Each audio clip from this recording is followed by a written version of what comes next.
Aí, Pronto. Deixa eu conferir beleza. certinho lá no Fé.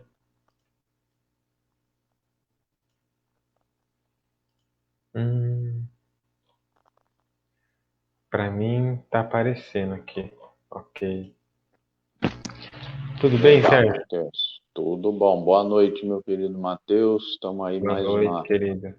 noite aí, mais uma live, né? Graças a Deus. Hoje, continuando, quero te agradecer aí. Semana passada eu não pude estar presente, né? Um compromisso, mas estamos juntos aí. Se Deus quiser, Graças a também na Deus. próxima segunda estaremos juntos aí na nossa live aí do Graças a Deus. livro Caminho, Verdade e Vida.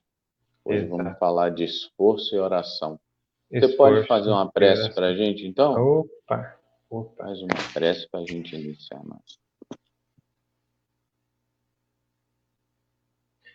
Mais uma semana, Senhor Jesus, mais um dia aqui presentes, diante da tua sabedoria e da tua infinita paciência.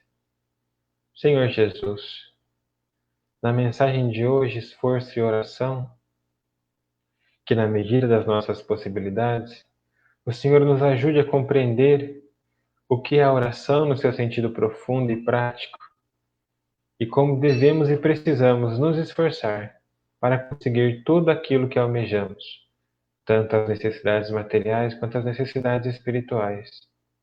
Tudo na natureza se move e se esforça rumo ao progresso, e assim também será conosco, Senhor. Que a tua luz, que a tua paz, Mestre, possa se desdobrar e abençoar todos aqueles irmãos que vieram ter contigo nesses minutos de reflexões. E que a tua luz, que o teu olhar, que a tua palavra e que as tuas mãos possam instruir e amparar eu e o nosso amigo Sérgio nas nossas reflexões de hoje. Muito obrigado, Senhor. Que assim seja. Graças a Deus. Graças a Deus, que assim seja, né, Matheus? Graças a Deus. Então, como você já bem falou, nossa reunião hoje aí, nossa reflexão vai se dar em torno da lição número 6 de Caminho, Verdade e Vida, esforço e oração, né? E é o que Esforço e você falou, oração. né? Não há como a gente direcionar a nossa vida apenas para o trabalho, É, né? Também não há como a gente direcionar a nossa vida apenas de uma forma contemplativa, só orando e não trabalhando. A gente, no final das contas, deve unir essas duas palavrinhas aí, seguir em frente, que é esforço, trabalho e oração, né? é.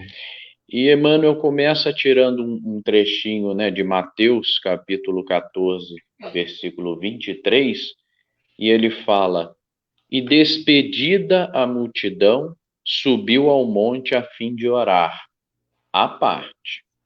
E chegada a tarde, estava ali só.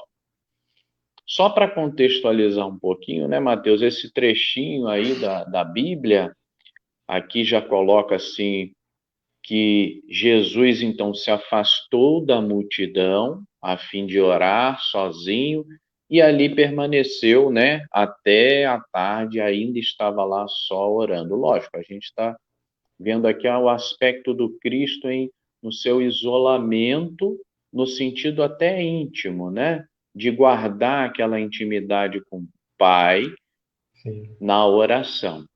Mas exato. para a gente contextualizar essa situação, ali o Cristo tinha acabado de multiplicar 5 pães e 2 peixes, Sim. né? Então É ali tinha verdade. acabado de ocorrer, vamos assim dizer, o milagre da multiplicação, ou seja, o Cristo trabalhou, os apóstolos trabalharam Sim, bastante, né? bastante. E É. depois ele se retirou para fazer a oração. Então a gente já vê ali que não é à toa que Emmanuel tira esse trecho, porque o Cristo, em vários momentos na passagem, né, sua vida, no seu evangelho, ele faz essa retirada para fazer a sua oração, né? Mas não é à toa que Emmanuel retira justamente logo após ele ter trabalhado. E se é que a gente pode dizer que nas outras vezes também o Cristo não trabalhou. E aí ele começa dizendo: de vez em quando surgem grupos religiosos que preconizam o absoluto retiro das lutas humanas para os serviços, né, da oração. Ou seja, lógico, sem traçar nenhum tipo de julgamento a alguns irmãos, que a gente sabe que existem muitas religiões que focam muito no aspecto contemplativo, né? Algumas numa forma de meditação, que você precisa se isolar para ter o encontro, vamos assim dizer, com Deus. Lógico que é muito difícil, ainda mais no nosso trabalho, no dia a dia, né? E dependendo da atividade que você exerça, de você ter ali um minuto de paz para que você tenha uma reflexão junto com o Pai, né?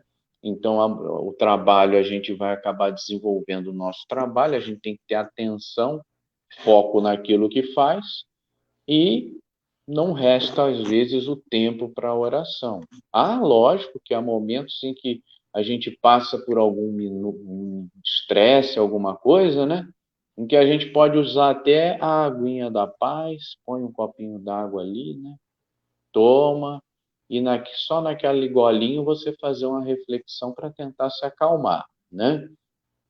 Mas, no geral, a gente tem que dividir esse momento. Só que aqui o que ele está falando é que há religiões, ou seja, há irmãos que se equivocam, pensando que só vivendo a contemplação, só a oração, basta. E não é, né? É A gente verdade. precisa do trabalho, até porque sozinho a gente não chega até Deus, né? A gente precisa do irmão. O irmão serve para nós e nós servimos para o irmão, e nessa forma é que a gente vai ao encontro do nosso Pai. Temos que ter nosso momento de retiro, nossa reflexão profunda, sozinhos, mas não só, né? Precisamos aliar as duas coisas. Então não adianta você achar, agora eu vou viver só para Deus, religiosamente, vou ficar orando 24 horas por dia e nada agir, né? A gente vai cair provavelmente num ócio, né? Até porque a gente não tem aquela capacidade, muitos de nós, eu posso me incluir isso, né? Mental, né? De fazer oração por longo período. Eu não tenho Nossa, esse treinamento, né? Eu não tenho essa capacidade, é, né? A gente se para às vezes para orar, muitas vezes a gente já se dá conta de como o nosso pensamento está hiperativo, pensando amanhã eu tenho que pagar essa conta, tenho que pôr gasolina, álcool no carro porque já está na reserva, e aí o pensamento já foge do nosso Pai. Imagina ficar longos períodos é um treinamento, eu até admiro quem consiga.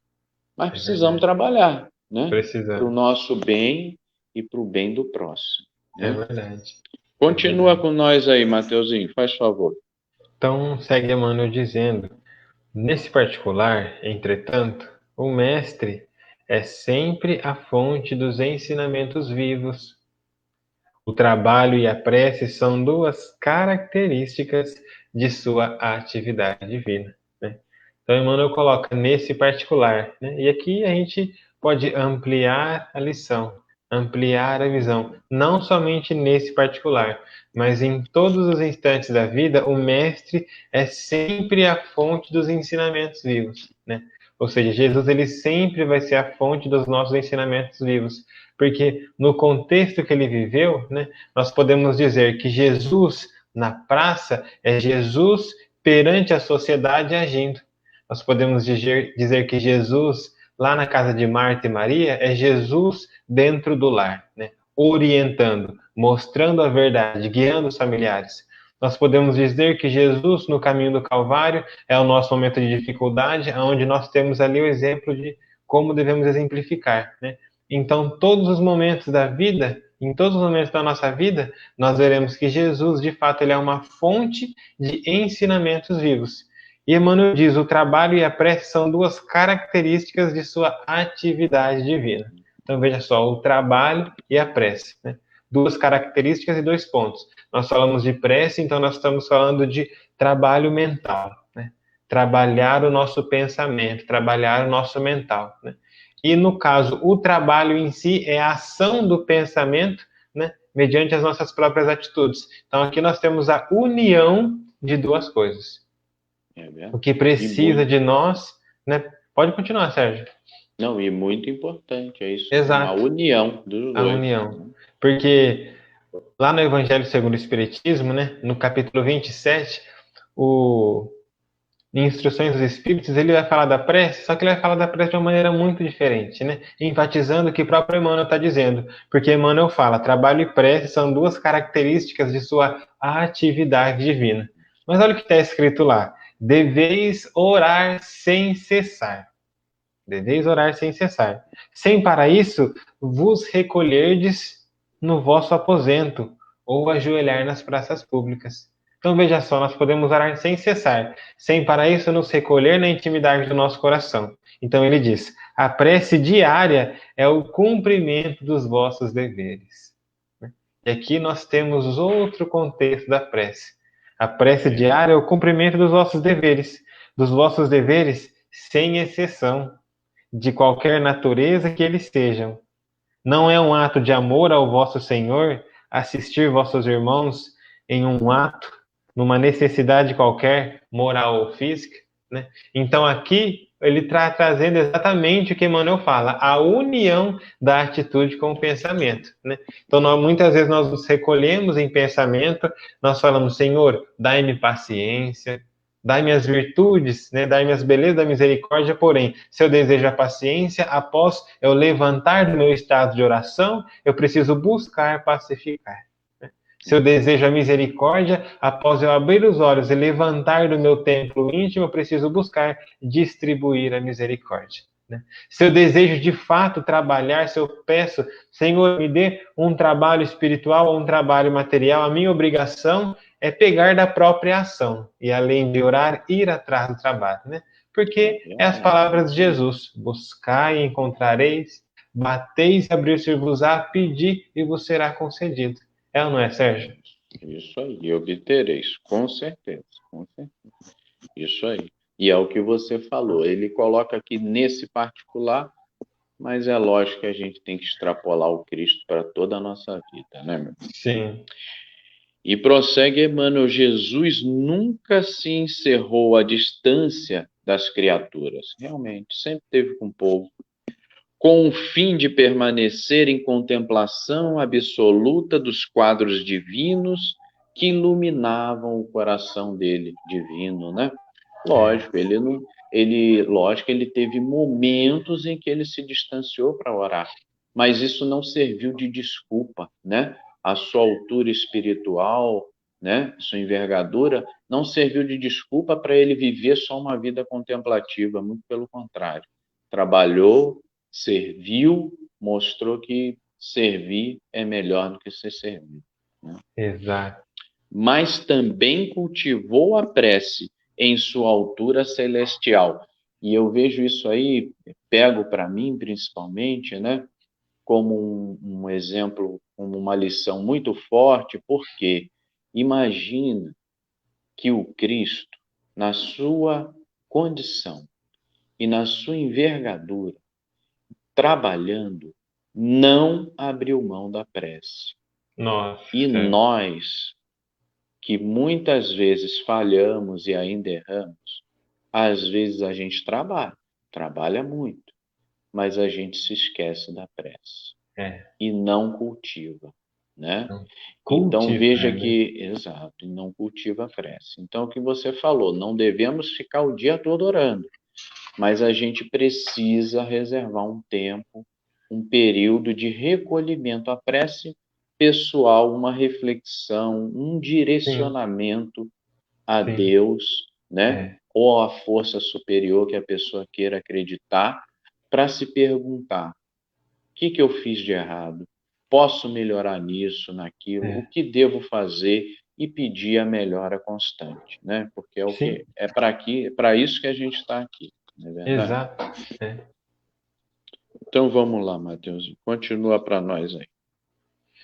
Despedida a multidão, terminado o esforço diário, estabelecia a pausa necessária para...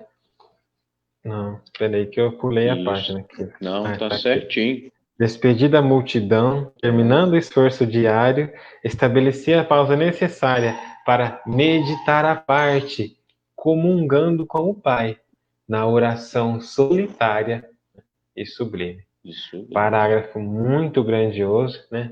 Mas eu vou voltar lá novamente no Evangelho segundo o Espiritismo, que é um farol, né, para os nossos pensamentos e para a nossa mente. Olha o que o Espírito fala no item 22, Sérgio. Né? Olha o que ele começa dizendo, que grandioso. O primeiro dever de toda criatura humana. Né? Então ele engloba toda criatura humana, sem nenhuma distinção. O primeiro dever de toda criatura humana, o primeiro ato que deve assinalar o retorno à vida ativa de cada dia é a prece. O retorno da vida ativa de cada dia é a prece. Ou seja, o primeiro ato que nos diz os Espíritos, quando nós abrimos os olhos, é o ato da prece. E ele continua dizendo: quase todos vós orais, mas com poucos sabem orar. O que importa ao Senhor as frases que ligais maquinalmente umas às outras, porque disso tendes hábito. É um dever que vos impondes, e como todo dever, pesa. Né?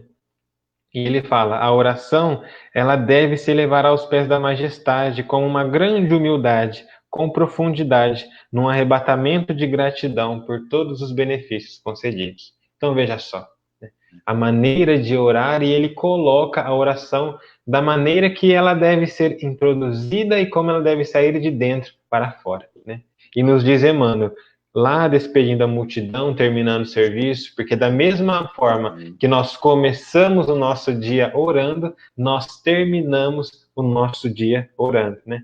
Estabelecia a pausa necessária para meditar à parte. Ou seja, é como se nós voltássemos do plano espiritual, estamos dormindo, então nosso corpo fica, nós vamos para o plano espiritual, lá junto com a nossa família espiritual, nós recebemos as instruções, né, as intuições, voltamos para a vida física, precisamos fazer o esforço, né, primeira palavra na nossa live, o esforço de quando abrir os olhos para orarmos. E orando, nos conectamos com a espiritualidade superior. Então, se eu vou trabalhar no meu serviço, lá eu conecto com a boa espiritualidade que está no meu serviço para me ajudar, né? Então, eu volto para casa, terminando o serviço, e no fim dos afazeres de cada dia, novamente eu faço um esforço para orar novamente, para que quando eu sair do corpo, eu possa me encontrar com as boas entidades espirituais. E não somente nessa oração, mas Emmanuel coloca meditar, né? Meditar comungando do amor do Pai. Ou seja, meditar é refletir sobre, refletir nas consequências das palavras de Jesus, refletir nas consequências do amor, refletir nas consequências das suas bem-aventuranças, refletir nas consequências do perdão. Porque refletindo nas consequências das palavras do Mestre, é como se nós chegássemos e desse um passo mais à frente, para que pudéssemos enxergar ainda mais a luz. Como nos diz os Espíritos, a verdade é como a luz. Ela vai sendo revelada de maneira bem gradativa, para que não venha cegar as pessoas. Porém, todo aquele que se esforça, todo aquele que busca, né, ele começa a expandir a sua consciência, conceber, compreender e entender cada vez mais. É a palavra que Emmanuel coloca, comungando com o Pai. Pois todo aquele que ora, que medita e que vive na palavra de Jesus, ele chega cada vez mais perto de Deus. E veja só que exemplo interessante, Sérgio. Nós falamos, né, muitas vezes de hierarquia. E a hierarquia humana nós entendemos como uma pirâmide, né? Uma pirâmide, né? E ali nós temos de baixo para cima. Mas eu vi um exemplo que a hierarquia para Deus não é uma pirâmide, ela é uma linha horizontal. E Deus, ele está aqui no meio, né? Nós que somos os cegos, muitas vezes aqueles mais que não compreenderam o Pai, estamos nas extremidades, né? E o Cristo e os espíritos mais puros estão no meio. que isso significa? Que na hierarquia de Deus ninguém é maior que ninguém. Que a única diferença é que um tem os olhos abertos e outros ainda têm os olhos fechados, né? É como quem ia dizer que a grandeza da vida é saber que somos todos do mesmo tamanho, né? E dessa forma nós vamos comungando com o Pai, na oração solitária e sublime, né? E para encerrar minha fala, eu gostaria de falar dessa parte que ele fala na oração solitária e sublime. Sérgio, nós nascemos, nós estamos ali no ventre da nossa mãe, né? E depois dos meses necessários, quando o bebê ele vem à vida, nós vemos que ele nasce, entre aspas, sozinho, né? Ele nasce ali e é recebido pelas mãos do médico. E quando nós vamos nos despedir da vida física, é semelhante ao parto. Nós também nos despedimos sozinhos, mas as mãos que vão nos receber na vida espiritual são aquelas mãos que nós plantamos nessa atual existência, né?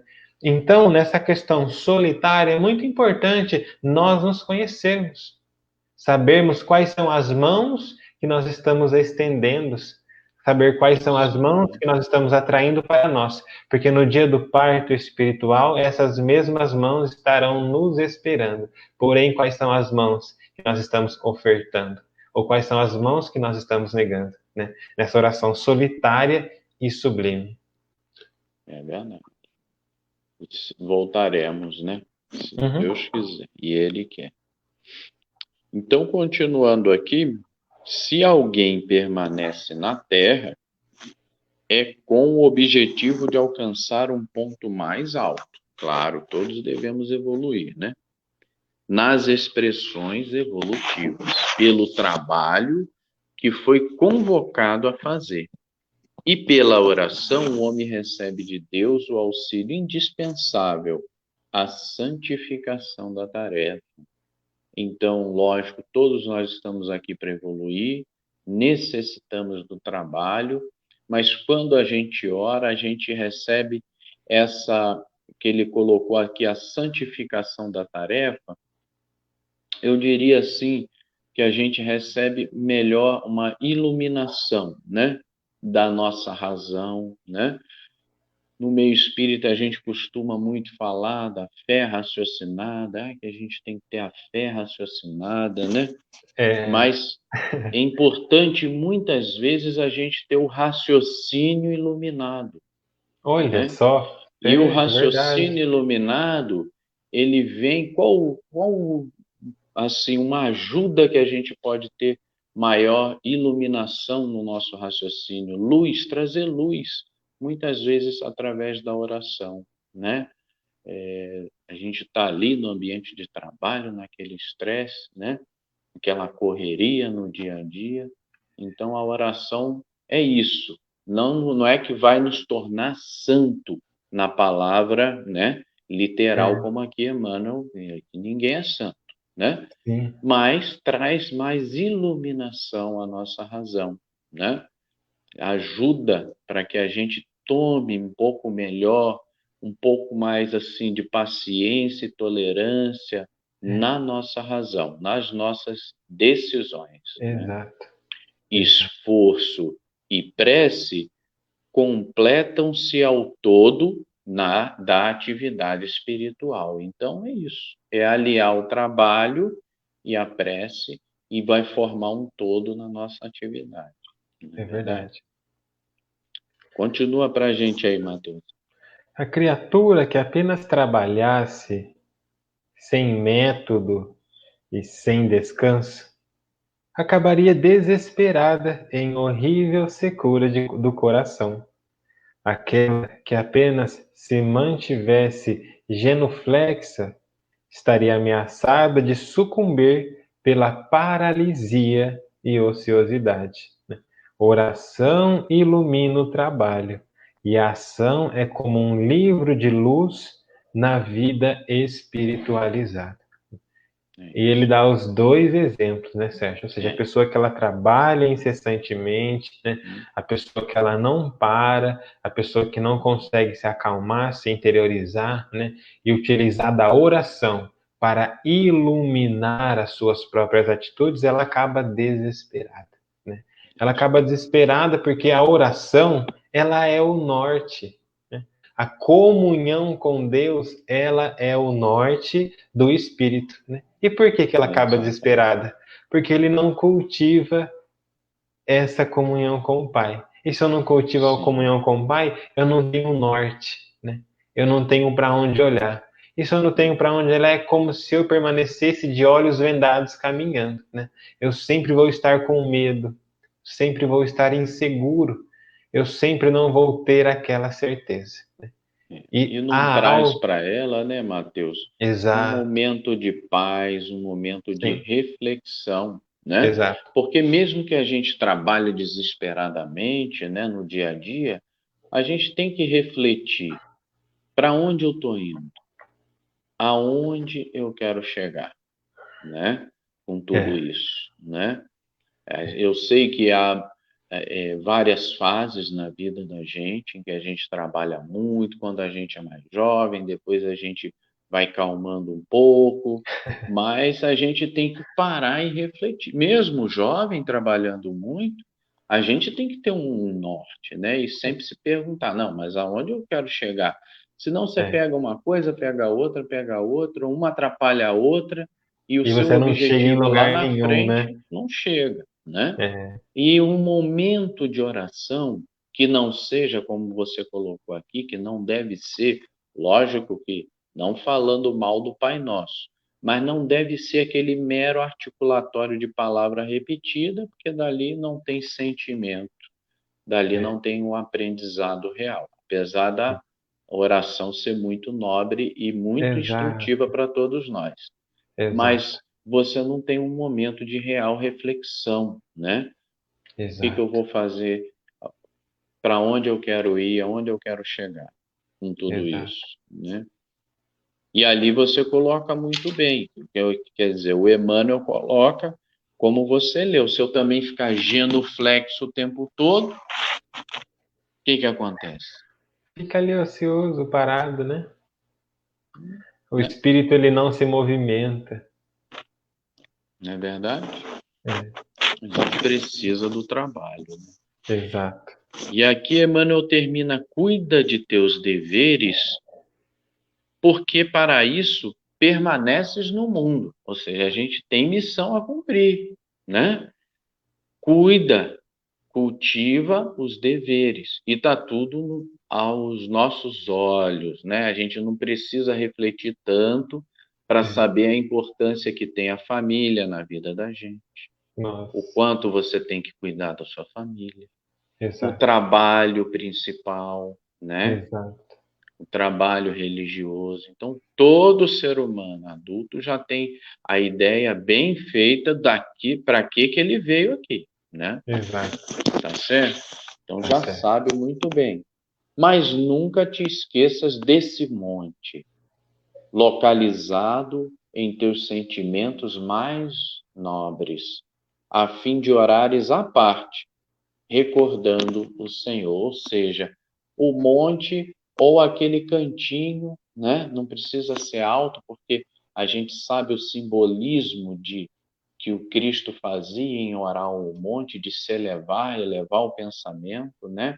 Sim, Essa sintonia tem essa coisa simbólica do alto, exato. elevar o nosso pensamento, como a gente fala na oração, mas pode ser no recolhimento do lar, é aquela coisa íntima, né? Que a gente Exato. precisa de um pouco de silêncio, Sim. recolhimento para fazer a oração. Eu lembro numa das suas lives que a gente tem assistido, por sinal muito boas, muito instrutivas, assim, né? Fico muito feliz com as suas lives, e que certa vez você falou de Marta e Maria, né? E que lá embaixo eu coloquei até que a gente É precisa, verdade. isso aí na verdade não é meu, né? A gente veio e Tem essa trouxe de outras inspiração, né? palestras, né? De que a gente precisa das mãos de Marta trabalhando e Sim. ficar aos pés de Maria em oração e contemplação. É mais ou menos Exato. isso, É né? mais ou menos A isso. gente ter um momento com o Cristo, com o Pai, de reflexão, de contemplação, mas ser também como Marta, né? Exato. Trabalhar, ter mãos à obra. né? Exato. Mas também não trabalhar tanto e perder a melhor parte. Exato. Não é É o verdade? caminho do meio, é o grande equilíbrio, né, Sérgio? É verdade. Teresa de Ávila, né, que é uma santinha que a gente já leu bastante sobre ela, né? Ela Sim. que é a mística da Igreja Católica, ela viveu assim grande parte da vida dela aprendendo e depois ensinou isso para as irmãzinhas, né, do convento dela, as carmelitas descalças, como orar, né? Nossa. Como fazer essa contemplação. E no próprio livro ela É, descreve que depois de atingir os últimos estágios da contemplação com Deus, aquela comunhão, como você falou, aquela sim. comunhão com o Pai, o que que ela sentiu de maior necessidade? Retornar lá atrás, né? Ajudar o E próximo, né? ajudar o próximo, né? E ela precisou chegar até o último estágio para ela perceber que ela viu, sentiu o amor tão grande de Deus, que o que que ela percebeu? Ela sentiu uma gratidão absoluta e É, precisava distribuir isso com os irmãos. Só exato. que o Cristo já veio sabendo, Sim, aliás, sabendo muito bem. Então, é por isso que verdade. ele, aqui em presença, ele já foi praticando e orando, nos Sim. demonstrando o amor, o servir como caminho, né? E existe aí nessa ligação, Sérgio, né, dois pontos muito importantes que, se nós conseguirmos buscar e praticar, nós nos esforçando diariamente, porque não é impossível, né? É possível, a partir do momento que temos fé e confiança, vivermos 24 horas, né, se possível, em comunhão com o Pai. Se eu não posso orar em recolhimento, todas as minhas atitudes, aonde eu estiver, é uma própria comunhão com Deus. Então veja só, a partir desse ponto de vista, o templo religioso, ele simplesmente passa a ser um templo, né? É, A partir desse momento, eu não preciso ir a um lugar entre quatro paredes para encontrar com Deus, porque Ele vai não, estar em todo lugar. A partir do momento que a ação fala por si, né? A é, partir do momento que as minhas mãos e que os meus pés são puro amor, excelentíssimo amor, então esteja onde eu estiver, nos quatro cantos do mundo, eu estou em oração e em comunhão com o Pai. é verdade, Mateus. E um dia nossa vida se tornará assim, né? Porque o Cristo já era assim, né? É, Ele trabalhou, sofreu, e é como a gente sabe, ele não precisava, né? Mas fez tudo o que fez por amor, né? E exato. mais um dia a gente vai chegar nisso, eu acredito plenamente. Basta muitas vezes a gente ter um pouquinho de visão, olhos para ver. Eu Exato. falo para você que certa vez, num trabalho, um dos trabalhos meus, eu estava quase que assim, já era quase de madrugada, numa ronda noturna que a gente às vezes gosta de fazer, e passando num quartinho de um dos pacientes, eu vi a enfermeira lá esquentou e estava dando uma sopinha para um senhorzinho de 90 e poucos anos na boca. E eu fiquei parado olhando ela ali com aquela paciência, dando aquela sopa, e eu pensei, é isso, né? A oração pode não ser só um articulatório, pode ser um gesto, né? Então é Gesto. isso que eu espero que um dia aconteça com todos nós, né? Que a nossa Exato. vida, o ato, seja uma oração. Uma oração. É Né? isso aí, Sérgio. Então tá bom, meu querido. Semana que vem Encerramos. estaremos novamente aí, se Deus Estaremos quiser. novamente capítulo 7, né? Tudo novo? Tudo novo. Tudo novo. Giselda Deus com a quiser. gente. Boa noite, Giselda. Muito obrigado pela companhia. Vânia, querida, muito obrigado pela companhia. Meu amor, muito obrigado pela companhia. A Zezé estava aqui com a gente toda segunda-feira nos acompanhando, né? A Lisiane, meu pai lá de Pernambuco, a mais de 2.000 quilômetros de Rio Claro, né? E o Juliano, ele colocou aqui um comentário para a gente, ó, boa noite a todos. Queria lembrar que hoje é o dia da árvore, tão esquecida por nós. querer pedir que cada irmã e irmão procurem zelar por elas, pela natureza, e plantem pelo menos uma árvore, pois nossos irmãos do futuro precisarão mais do que dinheiro. Abraços fraternos, é isso aí, né? Isso As aí. árvores Ótimo. A árvore que é um fundamentais. simbolismo, né? Exato, a Que figueira, Emmanuel adora, né? exato. Simboliza o pulmão que nós temos no nosso Brasil, que é a própria Amazônia, não o pulmão do Brasil, mas o pulmão do próprio mundo, e por aí vai, né? Então é isso, Sérgio. Na próxima Obrigado, segunda-feira nós estamos juntos, se Deus quiser. Muito Deus quiser. obrigado aos queridos amigos que vão nos acompanhar. Uma boa noite e até a próxima segunda-feira. Boa noite a todos. Obrigado. Fica com